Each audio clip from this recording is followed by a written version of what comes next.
Salam sejahtera untuk kita semua, dan pada hari ini kita akan kembali berkumpul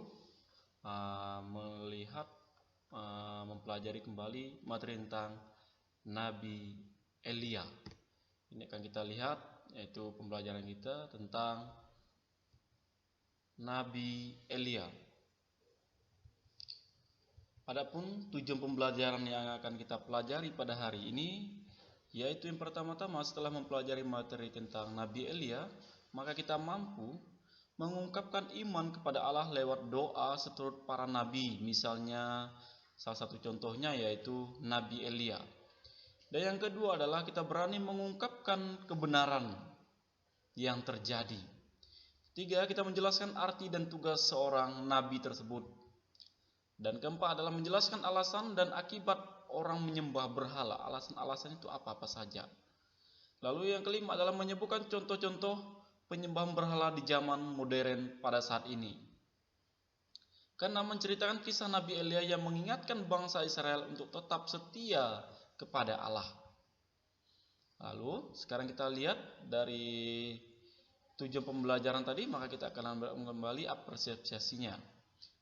Pada video sebelumnya kita sudah mempelajari tentang aku warga dunia. Dan sebagai warga dunia kita memiliki hubungan dengan negara lain. Kita membutuhkan negara lain, begitu juga sebaliknya. Adapun hubungan-hubungan kerjasama tersebut antara lain yang pertama-tama kita lihat dari segi ekonomi, budaya, keamanan, dan sosial. Dan pada hari ini kita akan mempelajari kembali materi tentang bagaimana perutusan Nabi Elia kepada bangsa Israel. Yang menjadi pertanyaan kita, mengapa Allah mengutus Nabi Elia untuk mengingatkan dan meyakini bangsa Israel untuk tetap setia kepada Allah tersebut? Itulah pertanyaan-pertanyaan yang akan kita jawab di dalam pembahasan materi tersebut. Sekarang kita lihat pembahasannya. Nabi adalah seorang utusan atau penyambung lidah Allah untuk menyampaikan kebenaran dari Allah dan untuk mengajak orang bertobat dan kembali kepada Allah. Demikian pula Nabi Elia yang diutus oleh Allah untuk mengajak orang Israel kembali kepada Allah yang sebenarnya. Di zaman modern saat ini, banyak orang itu cenderung mencari sesuatu serta instan ataupun langsung jadi, ya, langsung jadi tanpa harus berupaya dan sebagainya. Banyak orang lebih menempuh jalan pintas, salah satunya yaitu korupsi karena lebih mendewakan uang atau pergi ke tempat sesuatu untuk memperlancarkan rezekinya. Untuk mencari kekayaan, lebih mencari jalan pintas, korupsi atau pergi ke tempat sesuatu untuk memperlancar rezekinya ataupun hartanya. Banyak orang lebih mengutamakan uang, main game, makanan dan pakaian yang mewah dengan berbagai cara yang tidak baik. Dan masih banyak sekali contoh-contoh lain yang banyak sering kita temukan di dalam lingkungan kita, cara-cara orang untuk mencari jalan pintas suatu kebahagiaan. Orang seperti itu menganggap barang duniawi dapat menjamin kebahagiaan dan keberhasilan hidup mereka masing-masing. Mereka lupa bahwa Tuhan adalah jaminan keselamatan dan kebahagiaan sejati.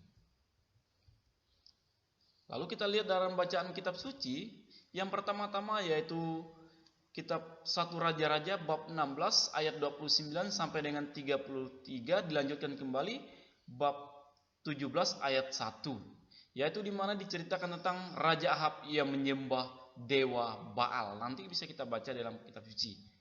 Lalu yang kedua yaitu 1 Raja-Raja bab 18 ayat 19 sampai dengan 40, menceritakan bagaimana Elia di Gunung Karmel, yaitu Elia membuktikan kepalsuan dewa Baal pada waktu itu. Kita lihat pembahasannya. Situasi yang dialami bangsa Israel pada waktu itu adalah jauh dari Allah. Orang Israel banyak menyembah berhala, yaitu dewa Baal. Akibat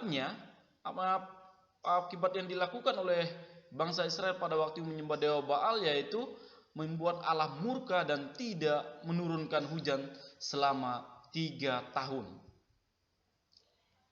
Ketika Allah murka tersebut tidak menurunkan hujan, dengan situasi seperti itu maka bangsa Israel mengalami kelaparan serta kekurangan makanan.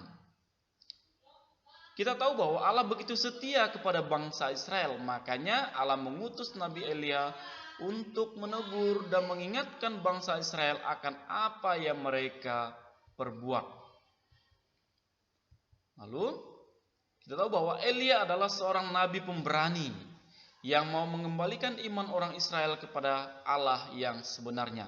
Ya, nabi yang pemberani itu adalah Nabi Elia. Nabi Elia menghadap Raja Ahab dan membuktikan kepalsuan dewa Baal. Elia mampu menunjukkan kebesaran Tuhan dengan memohon kepada Allah agar menurunkan api untuk pembakaran korban persembahannya, yaitu di Gunung Karmel tadi, sesuai dengan bacaan kitab suci. Dan setelah peristiwa itu turunlah hujan atas bangsa Israel.